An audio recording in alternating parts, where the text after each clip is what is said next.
If God created the universe, then who created God? This question has shaken the foundations of human belief for over 10,000 years. From the very first nights our ancestors gazed up at the star-filled sky, they wondered, is there someone or something behind all these wonders?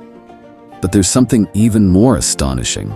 Throughout human history, no one has ever dared to examine this question under the light of all three of the greatest pillars of knowledge: modern science, ancient philosophy, and religious faith.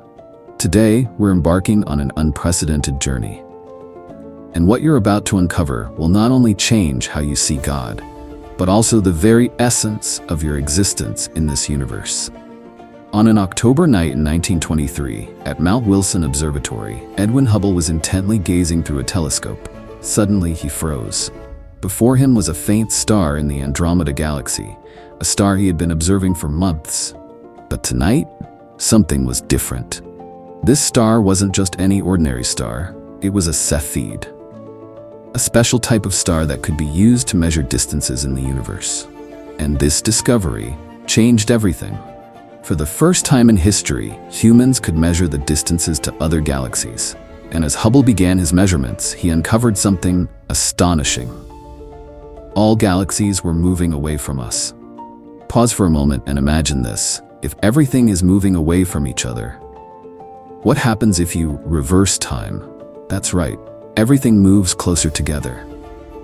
And if you rewound time far enough, everything would converge to a single point. This marked the beginning of the Big Bang Theory, one of modern science's most groundbreaking discoveries. The universe wasn't static, as Einstein had once believed. It was expanding, and if it was expanding, that meant it had a beginning. But here's the truly mind-blowing part. At the moment of the Big Bang, according to physicists' calculations, the entire universe as we know it, with its hundreds of billions of galaxies, each containing hundreds of billions of stars, was compressed into a space smaller than an atom. And that's just the beginning of the strangeness. Scientists discovered that not only matter, but also space and time themselves were born from this Big Bang. Before that, there was no before. There was no space for anything to exist, no time to count the passing moments. The concept of before the Big Bang is as meaningless as asking, what's north of the North Pole? But this leads to an even more perplexing question. If nothing existed before the Big Bang, what triggered it? In our world, every event has a cause. An apple falls because gravity pulls it. A star explodes because its nuclear fuel is depleted. So, what caused the Big Bang? I still remember the first time I encountered this question in a physics class. The room fell silent as the professor said, "Do you know, even Einstein admitted that science cannot explain the very first moment of the universe?" And that was truly astonishing. Einstein, the man who unraveled the mysteries of space, time, and gravity, stopped short at this question. Today, we know that during the first 10 to 43 seconds after the Big Bang, a time span so unimaginably brief, the laws of physics as we know them completely break down. This is where quantum mechanics and relativity collide, producing paradoxes that modern science has yet to resolve. We've mapped out 13.8 billion years of the universe's history, but we still cannot comprehend its first moment. And perhaps this is where science touches the boundaries of philosophy. If equations and physical experiments cannot provide answers, maybe we need to look elsewhere. Perhaps Stephen Hawking was right when he said, sometimes the question is more important than the answer. So, what might happen if we tried to examine this first moment through the lens of ancient philosophers? One evening in 1983, Stephen Hawking sat in his wheelchair, staring at a blackboard covered in equations. ALS had robbed him of his ability to move, but it couldn't stop his brilliant mind from racing. That night, as the stars twinkled outside his Cambridge window, Hawking had a wild idea, an idea that might solve the greatest mystery about the origin of the universe. Hawking wondered, if space and time were born together with the Big Bang, could time have behaved differently at that moment? Then, he realized something peculiar. In the equations of quantum physics, time can function like space. Just as you can move freely in any direction in space, there might exist a different kind of time, imaginary time, where past and future are no longer fixed, linear paths. Imagine standing at the North Pole. If you try to head further north, you can't, not because of any barrier, but because the concept of north of the North Pole simply doesn't exist. According to Hawking, the moment of the Big Bang is like this. It's not that we can't see what came before the Big Bang, it's that the concept of before the Big Bang is meaningless, just like north of the North Pole. Here's the truly mind-blowing part. In Hawking's model, the universe resembles a giant sphere, with time acting like latitude. As you move toward the poles, the Big Bang, the lines of latitude, time, begin to resemble lines of longitude, space. At the very point of the Big Bang, time and space become indistinguishable, a concept so abstract it defies human comprehension. You might be feeling a bit overwhelmed by these ideas. Don't worry. Even the brightest physicists spend years grappling with them. The key isn't to understand every mathematical detail, but to grasp that reality may be far more complex than we ever imagined. Hawking's theory suggests something truly profound. The question, who created the universe, might be as meaningless as asking, who created the laws of mathematics? The universe could simply exist because it must exist. Obeying the laws of physics like a mathematical theorem follows logic. But this raises an even deeper question. If the universe exists on its own, without a creator, how do we explain the astonishing precision of the physical constants, the numbers that seem fine-tuned to allow life to exist? For most of history, we've believed that our universe is unique. But in 1956, a young physics student named Hugh Everett III proposed a radical idea, an idea so shocking that even Niels Bohr, the father of quantum mechanics, was stunned.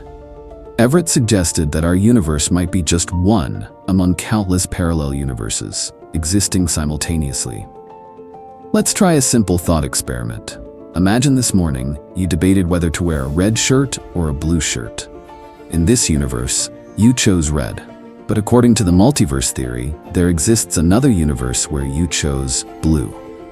In fact, there are infinite universes, each reflecting every possible decision you could make, even universes where you were never born. It sounds like science fiction, but this theory is taken seriously by many leading theoretical physicists. According to string theory, one of the most ambitious frameworks in modern physics, our universe might be just one brain, floating in an infinite ocean of universes. Each universe could have different physical laws, different fundamental constants, even a different number of dimensions. Here's the truly staggering part.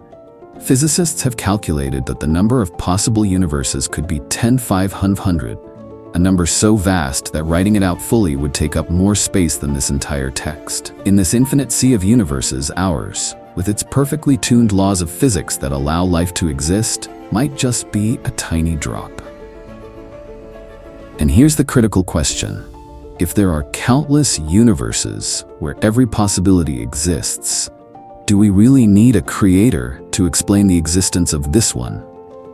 Or is it simply that in an infinite set of random universes, one of them, our universe, inevitably has the perfect conditions for life to emerge? But the multiverse theory raises profound philosophical questions as well. If every possible choice and outcome occurs in some universe, does that mean free will is just an illusion? And if there are infinite versions of us existing across these universes, what does that mean for the true essence of our identity? Yet, perhaps the most fundamental question remains. If the multiverse theory is correct, and we no longer need God to explain the existence of our universe, what explains the existence of the entire multiverse? Are we merely shifting the question of who created it to a higher level? Why? A 4-year-old boy asks his mother as he watches a leaf fall. Because the wind blew it, she replies. Why is there wind, he continues. Because the earth spins and the air moves. Why does the earth spin? Because the Big Bang set it in motion. Why was there a Big Bang? and so on, an endless chain of why questions that seem to stretch forever. The innocent questions of children often touch on some of philosophy's deepest mysteries. Over 2,000 years ago, Aristotle, the towering mind of ancient Greece, grappled with this very paradox. He called it the first cause, one of the most perplexing enigmas of human thought. Let's try a thought experiment. Imagine standing before an infinite row of dominoes. Each domino falls because the one before it toppled. The previous domino fell because of the one before that. But if the row of dominoes is infinite, how did it ever begin to fall? And if it had a starting point, who tipped the first domino? This is where our usual logic begins to falter. We instinctively believe that everything must have a cause. But if everything requires a cause, where did the first cause come from? If God created the universe, who created God? If someone created God, who created that someone? We find ourselves trapped in an endless loop. Modern philosophers call this the problem of infinite regress, one of the most profound challenges to our logical frameworks. And what's surprising? Even modern science encounters a similar paradox when attempting to explain the universe's first moment. The deeper we delve into the origins of everything, the more we encounter questions that defy easy answers. But what if we flipped this problem on its head? Instead of asking, who created what, perhaps we should ask a more fundamental question. Why do we assume that everything must have been created? Could it be that some things, like the laws of logic, mathematics, or existence itself, simply exist without needing a cause? The philosopher John Locke once likened the human mind to a dark room. We can only perceive what is illuminated by the light of experience. And this is precisely the problem with the question of the first cause. It lies beyond any possible human experience. In our finite world, we've never observed anything arise without a cause. So how can we comprehend something that exists on its own? Interestingly, mathematics offers a unique perspective on this issue. Think about the number stored 2. Can you ask, who created the number 2? No, the number 2 simply exists as a necessary logical concept. It wasn't created, has no beginning, and requires no cause to exist. So why do we assume that existence must follow rules different from mathematics? In our modern digital age, we are familiar with the idea of algorithms, logical rules that exist independently, requiring no creator. A mathematical equation is true not because someone decided it to be true, but because it cannot logically be false. Could the universe be the same, existing not because it was created, but because it cannot not exist? And perhaps this brings us to an even more fundamental question. Instead of asking why is there something, we should ask, why is there a concept of existence at all? Is the boundary between something and nothing truly as clear as we think? In 1714, on a quiet afternoon in the Hanover Library, philosopher Gottfried Leibniz sat at his desk, pen in hand. He had just written a simple yet haunting question. Why is there something rather than nothing? This question, inked in black on white paper, would go on to become one of the most famous philosophical inquiries of all time. Let's attempt the impossible. Imagine absolute nothingness. No space, no time, no matter, no consciousness, not even the concept of nothing. You quickly realize how impossible this is. Even when you try to imagine nothing, you're using an existing brain to think about non-existence. Here's the paradox. From a purely logical perspective, nothing seems far simpler than something. Nothing requires no explanation. It's the default state. And yet, here we are, existing in an unfathomably complex universe, governed by intricate physical laws and teeming with conscious life. How is this possible? Mathematicians have drawn an intriguing analogy. 0 seems simpler than 1, right? But in modern mathematics, defining 0 rigorously is far more complex than defining other numbers. Similarly, perhaps nothingness is not as simple as it seems. It may even be logically impossible. Quantum physics appears to support this notion. In a vacuum, virtual particle pairs constantly pop into and out of existence, violating the conservation of energy over minuscule timescales. This suggests that even empty space is not truly empty. Nature, it seems, abhors non-existence. So could it be that the question, why is there something, is flawed from the outset? Perhaps we should be asking the opposite. How could there ever be nothing? And if existence is logically necessary, do we really need a creator to explain it? Interestingly, different cultures approach this question in profoundly different ways. While Western philosophy often obsesses over explaining existence, Eastern philosophy, particularly Buddhism, questions the clarity of the distinction between something and nothing. The Buddhist concept of shunyata, emptiness, suggests that existence and non-existence are two sides of the same ultimate reality. Imagine a dream. In the dream, everything seems real. You can feel, think, and experience. But when you wake up, you realize it was all images in your mind.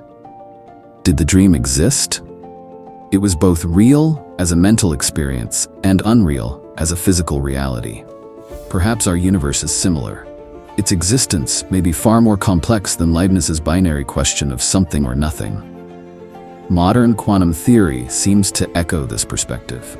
At the subatomic level, particles can exist in multiple states simultaneously until observed. This suggests that existence is not an absolute property, but a dynamic process, continuously changing and dependent on interactions. Perhaps we've been making a fundamental mistake, trying to separate something from nothing. Instead of asking, why is there something rather than nothing, we might need to acknowledge that existence itself is a deeper mystery than Leibniz's question allows. And this leads us to an even more fundamental inquiry. If the boundary between existence and non-existence is as blurred as it seems, what can we say about the ultimate nature of reality? Is there a supreme reality that transcends both existence and non-existence? There is an ancient Indian parable about blind men and an elephant. One who feels the trunk says the elephant is like a snake. Another, who touches the ear, says it's like a fan. A third, grasping the leg, insists it's like a tree trunk. Each is correct from their perspective, yet none comprehends the elephant's true essence. This story raises a profound question. Can we, with our limited faculties, ever truly grasp the ultimate nature of reality? Plato, the great philosopher of ancient Greece, offered a strikingly similar analogy. He likened the reality we live in to shadows on the wall of a cave. We, chained from birth, see only the shadows and mistake them for reality. Behind those shadows lies a world of pure forms, an ultimate reality that ordinary senses cannot perceive. And here's what's truly astonishing. Modern science seems to be converging on a similar conclusion. Physicists have discovered that the microscopic world operates under rules utterly alien to our everyday intuition. Particles can exist in multiple places simultaneously. Information can seemingly travel instantaneously across vast distances, and reality itself only appears to exist when it is observed. Even more astonishingly, many theoretical physicists now believe that space and time, seemingly the most fundamental elements of reality, might be nothing more than emergent phenomena. Just as temperature arises from the random motion of molecules, space and time may be illusions created by our minds, interpreting a far more intricate underlying reality. Imagine playing a video game. Within the game, you perceive a 3D world with space, time, and physical laws. But in truth, all of this is just lines of code, abstract information processed by a computer. What if our universe is the same?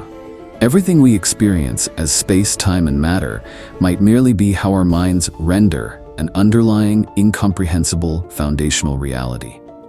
Interestingly, these ideas are not entirely new. Mystics from various traditions have long spoken of an ultimate reality that transcends all concepts and language. In Buddhism, it is known as Tathata, suchness. In Hinduism, it is Brahman. In Jewish mysticism, it is Ein Sof, the infinite, unnameable essence. Perhaps then, the question, who created God, is flawed from the start. If God is understood as the ultimate reality, then God is not a thing that is created or uncreated. God is the very essence of being itself. not an entity within the universe, but that which makes all existence possible. And this brings us to a remarkable possibility. If ultimate reality transcends all notions of cause and effect, existence and non-existence, then perhaps the true question is not who created God, but rather, how can we with our finite minds ever comprehend an infinite reality? On Mount Sinai, amidst flashes of lightning and thunderous roars, Moses stood before a burning bush that was not consumed. He asked the voice speaking to him, "What shall I call you?" The reply came like thunder, "Ahya Asher Ihya. I am that I am. Not I was created, not I have a beginning, but simply, I am." Simple, absolute, eternal. I remember the first time I read this passage in the Bible. There's something profoundly striking about how God defines himself, not by his infinite power, nor by the creation of the universe, but by the sheer essence of existence. In Judaism and Christianity, God is not part of the universe. He is the source of all existence. Jewish theologians take this idea even further. They argue that God's existence is fundamentally different from everything else in the universe. Everything in the universe has existence, but God is existence. Just as light cannot come from darkness, existence cannot arise from non-existence. It must originate from an absolute source of being. Imagine a mirror reflecting sunlight. The mirror has light, but it is not the source of light. Without the sun, the mirror would be dark. Similarly, everything in the universe reflects existence from a supreme source, a being whose very nature is pure existence. This concept revolutionized religious thought. Unlike the gods of Greek or Egyptian mythology, who were born, had genealogies, and lived within the cosmos, the God of Judaism and Christianity is utterly unique. He is not a supernatural being within the universe, but the foundation of the universe's very capacity to exist. Interestingly, the philosopher Spinoza took this idea to its logical extreme. He argued that if God is the source of all being, then everything that exists must be part of God. Deus sive natura, God or nature, he wrote, suggesting that the reality we experience is itself a manifestation of this ultimate reality. This perspective unexpectedly resonates with modern physics. When Einstein famously said, "God does not play dice with the universe," he wasn't referring to a personal deity sitting on a cloud, but rather to a profound order, an intrinsic logic to the cosmos. The very thing ancient Jewish theologians called logos or dabar, the creative word. So perhaps the question, who created God, is akin to asking, who created existence?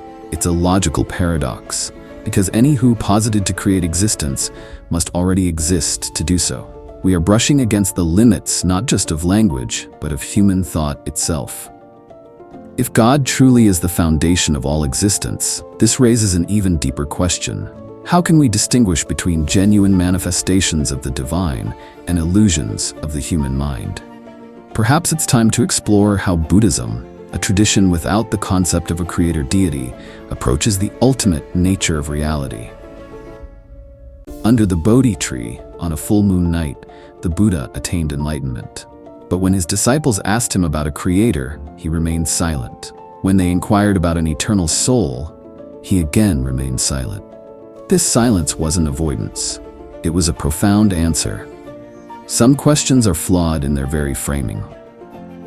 Buddhism offers a radically different approach to the question of the universe's origin. Instead of asking, who created it, Buddhism asks, what truly exists? And the answer might astonish you. Nothing truly exists in the way we think. Everything is shunyata, emptiness, not in the sense of being void, but in the sense of lacking independent, intrinsic existence.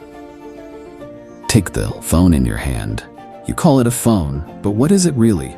A collection of metal, plastic, and glass? These materials composed of molecules? Molecules made of atoms? Atoms consisting of subatomic particles? And according to quantum physics, these particles appear to be mere oscillations in energy fields. So, what is the phone? Buddhism calls this tatha, suchness, the recognition that things do not have a fixed, independent nature. Everything exists only in relation to something else. Like a rainbow, it appears due to the interaction of light, water, and an observer's perspective. No one creates the rainbow. It simply manifests when conditions align. Intriguingly, modern physics echoes this view. In the quantum world, the boundary between observation and reality blurs. Particles have no definite position until they are measured. Reality itself seems less like a created thing and more like a continuous process of infinite interactions. If there is no creator and no fixed essence, how does the universe operate in such an orderly way? Perhaps the answer lies in Islamic philosophy's concept of a supreme principle that transcends even the notion of a human-like creator.